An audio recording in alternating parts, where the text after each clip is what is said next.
Now I'm guessing since you've clicked on this video, you're ready to make some changes in your life that is going to help you feel the healthiest, happiest, liveliest version of yourself, and who doesn't want that?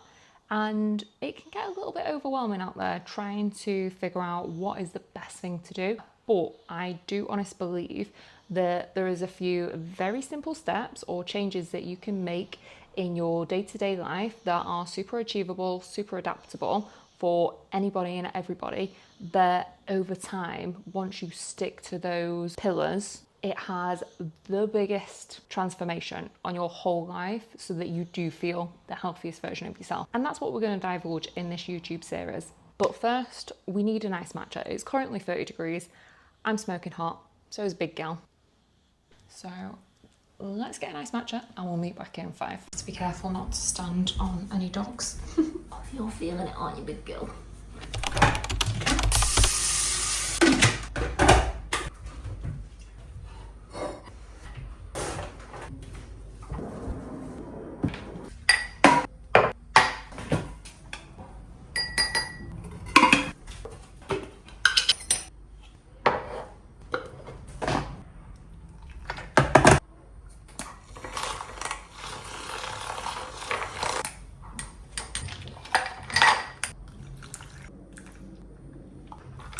Now we've got the goods.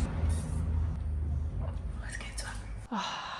That's better. Here's a little sneak preview of the 6 pillars that I honestly believe if you get these basics right and you practice them daily, which by the end of it, you will, because it'll just become part of your lifestyle and it'll make you feel so much better. So you'll be like, why would I go back to the old me when I can be doing this and feel so much better? This is what we're going to be discussing, but we're going to break it down, make it digestible. And this week, we are going to focus on one, I believe, if you get this right, it has probably one of the biggest impacts, and that's your diet. Now, I personally don't follow a diet, and we'll get into that, but I eat to feel my best.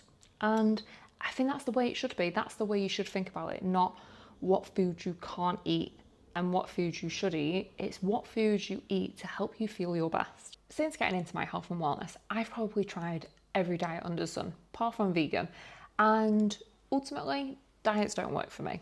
I found that the restrictiveness around food, there was more cons than pros, and it was more stress bearing than it was worth it.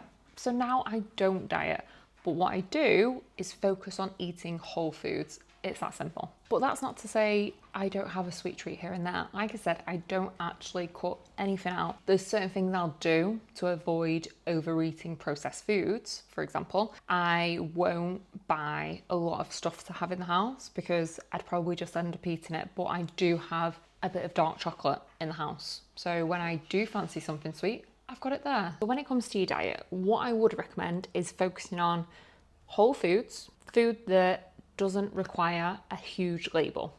Try to avoid ultra processed foods as much as possible. Try to prioritize what food can you eat that day that makes you feel really good.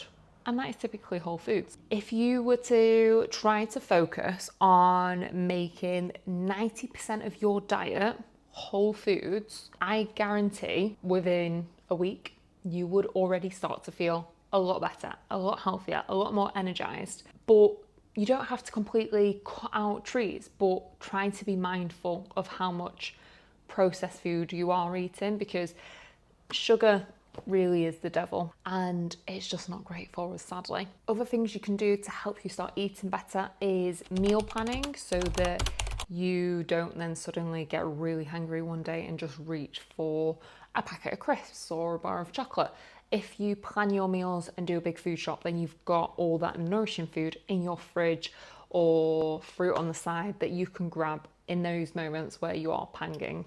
Secondly, batch cooking. I find that that really helps, just having some food to maybe take for lunch the next day so that you're not cut short, go to a supermarket and the offerings aren't that great. And lastly, tuning into how food makes you feel. This will come with a little bit of practice.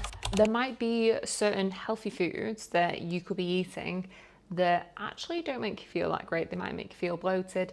And I'm not saying it's because you'll have a food sensitivity, but that food might just not work for you. Your body might not agree with that food. So kind of being a little bit mindful of different symptoms that you might experience after eating certain foods. So trying to limit eating food in a hurry or food while you're watching TV, because all these things are distractions. So actually having some time to sit down and have your breakfast, your lunch, your dinner, whatever it is, and just being mindful and being aware. And there you have it. The next pillar that I'm going to cover is exercise. But like I said, focus on food and your diet and improving that as much as possible. Not to the point where it stresses you out, but just, healthy little changes. And it will make such a big difference. If you like this video, please give it a like. And if you want to make sure you get updated on when I post the next one, then make sure you hit subscribe.